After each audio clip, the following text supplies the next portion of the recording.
আজকের যিনি সভাপতি তার আন্তরিকতা এবং বেড়া উপজেলার কর্মকর্তাবৃন্দ যারা সার্বিকভাবে গতকাল এবং আজকের অনুষ্ঠান আয়োজন করেছেন তাদের আন্তরিক ধন্যবাদ জানাই। আজকে আমার এখানে থাকার কথা ছিল না। রাষ্ট্রপতি ভবনে মহামান্য রাষ্ট্রপতি আমাকে আমন্ত্রণ জানিয়েছেন। সেখানে দেশনায়ক গণপ্রজাতন্ত্রী বাংলাদেশের প্রধানমন্ত্রী ও মন্ত্রীবর্গ এবং বিশিষ্ট নাগরিকবৃন্দের ভিতরে আমরা উপস্থিত থাকার কথা ছিল।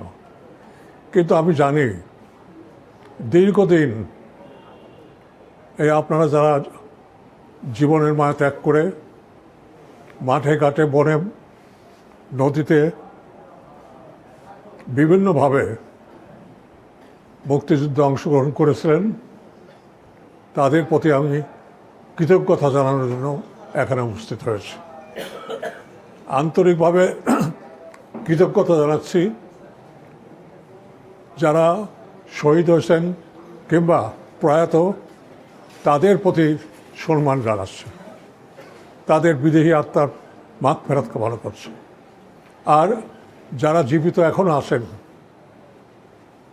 তাদের প্রতি আমি বলতে চাই, আপনাদের এই সম্বর্ধনা অনুষ্ঠান শুধুমাত্র আনুষ্ঠানিকতা নয়, এটা আত্মোপলব্ধির, আত্মজিজ্ঞাসার এবং একই সাথে নিজের সঙ্গে নিজের বিবেকের জবাবদিহিতার একটা বিশেষ দিন।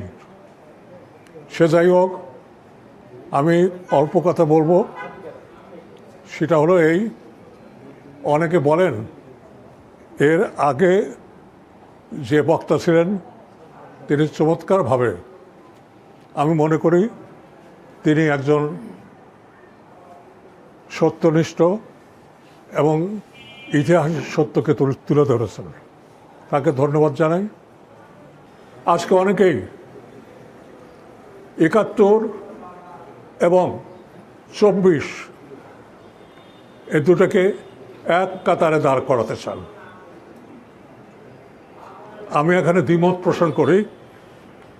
৭১ ছিল আমাদের রাষ্ট্র পত্তনের, রাষ্ট্র প্রতিষ্ঠার জন্য একটা সশস্ত্র যুদ্ধ,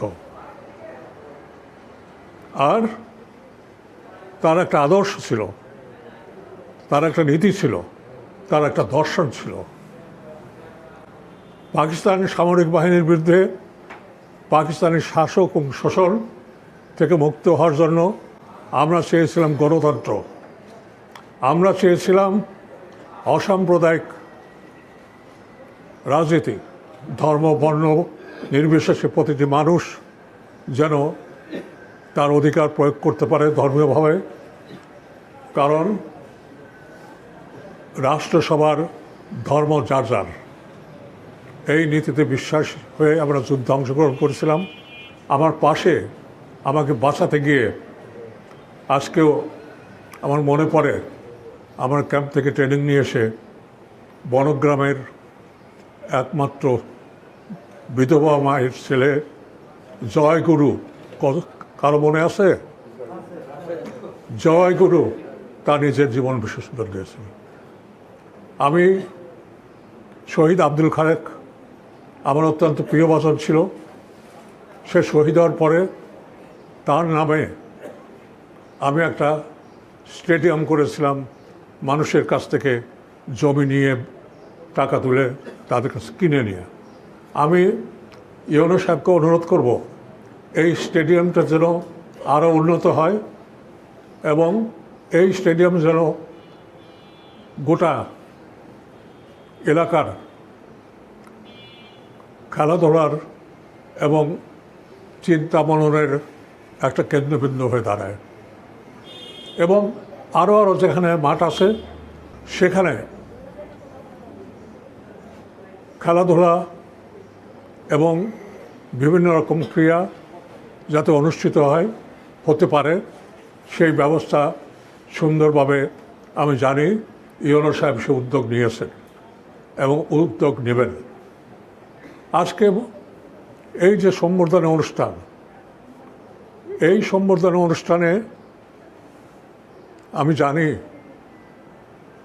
এটা আপনাদের কাছে কিছুই না।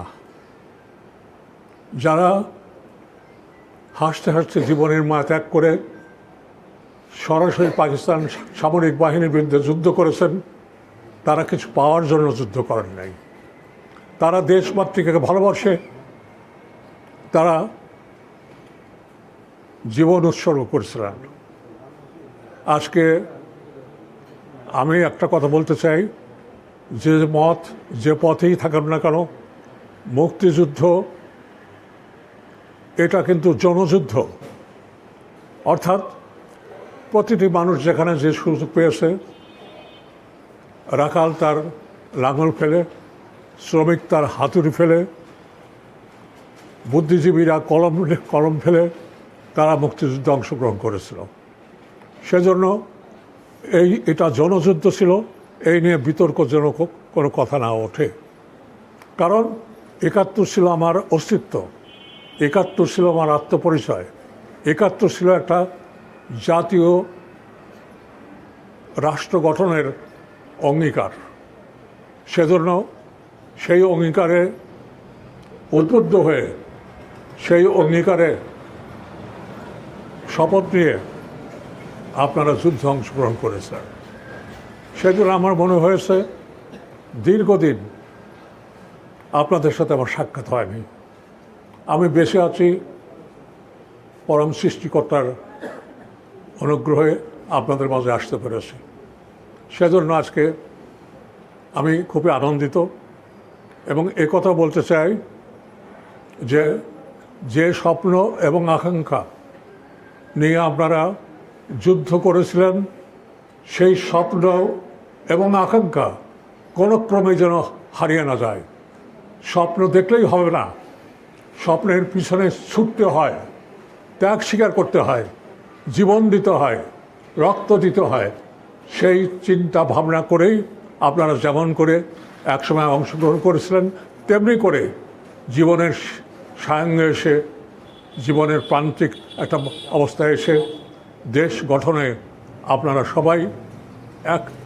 সবাই ঐক্যবদ্ধ থাকবেন, এটা আমার কামনা। আমাদের ৭২-এর সংবিধান, মুক্তিযুদ্ধের প্রিয়াম্বল যেটা আছে, প্রস্তাবনা আছে, সেখানে পরিষ্কার লেখা দিচ্ছে আমাদের স্বপ্নের কথাগুলো। কি? সামরিকতন্ত্র পাকিস্তান, তার বিরুদ্ধে আমরা গণতন্ত্র চেয়েছি। পাকিস্তান যেভাবে শোষণ করতে উনি বলেছেন দীপু, সেই শোষণের হাত থেকে নিষ্কৃতির জন্য আমরা চেয়েছি শোষণমুক্ত সমাজ। আমরা চেয়েছি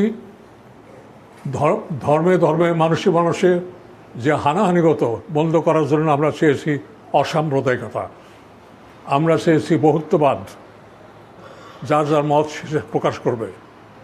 আমরা চেয়েছি জাতীয়তাবাদ। শুধু তাই নয়, এই যে গণতন্ত্রের কথা বললাম, গণতন্ত্র কি? গণতন্ত্র এক কথায় উত্তর হলো অধিকার। আপনার চলার অধিকার, বলার অধিকার, বিবেক এবং চিন্তার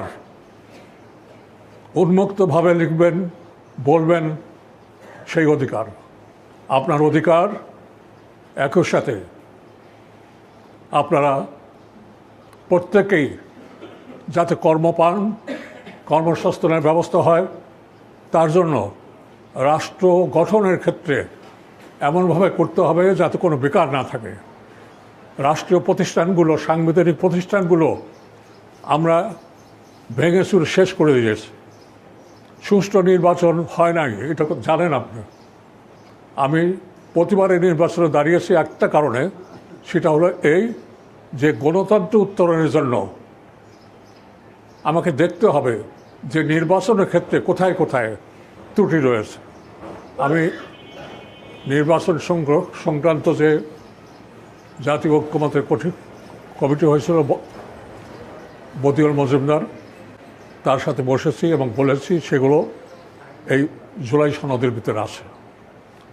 আমি এগুলোর দিকে যাব না। আমি শুধু বলতে চাই, মুক্তিযোদ্ধা যারা আছেন তার ছেলেমেয়েরা এমনভাবে গড়ে উঠবে যাতে তাদের বেকার না থাকতে হয়, এমনভাবে গড়ে উঠবে যোগ্যতা এবং মেধার ভিত্তিতে তারা যাতে সম্মানিত হয়। শুধু মুক্তিযোদ্ধা হয়েছি আর সেই জন্য আমার চাকরি হবে, এই হীনমন্যতা যেন না আসে। আমাদের এখানে যে মা বোনেরা উপস্থিত হয়েছেন, আপনাদের প্রতি অনুরোধ, আমি চাই আমার মায়েরা বোনেরা এখানে যারা আছেন প্রত্যেকেই তার সন্তানদের এমনভাবে গড়ে তুলবেন যাতে আদর্শ নাগরিক হিসেবে তারা গড়ে উঠতে পারে, যেখানে সততা থাকবে, যেখানে দেশপ্রেম থাকবে, যেখানে মানবিক গুণাবলী থাকবে এবং সামাজিক ন্যায় বিচারের জন্য তারা সবসময় এগিয়ে আসবেন। আমি মুক্তিযুদ্ধ সম্পর্কে বলতে গেলে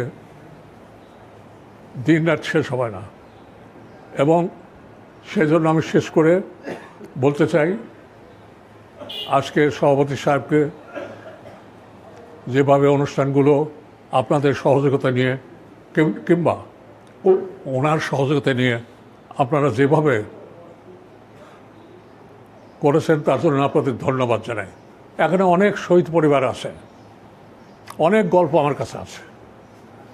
যেমন এখানে আব্দুল লতিফ বরিশালিকার, তার বাবা আমার ক্যাম্পে গিয়েছিলেন, উনি সরাসরি বলছিলেন আসলে কি দেশ মুক্ত হবে? আমি হবে। কী করে? যুদ্ধ করে। যে যুদ্ধ করবে, অস্ত্র কোথায়? আপনি অনেক অস্ত্র আছে, চলেন। ওনাকে নিয়ে তরঙ্গপুরে মাটির নিচে আমাদের অনেক অস্ত্র ছিল, উনি দেখে অবাক করেন, এত অস্ত্র। তারপরে উনি বললেন যে আমাকে একটা দাও।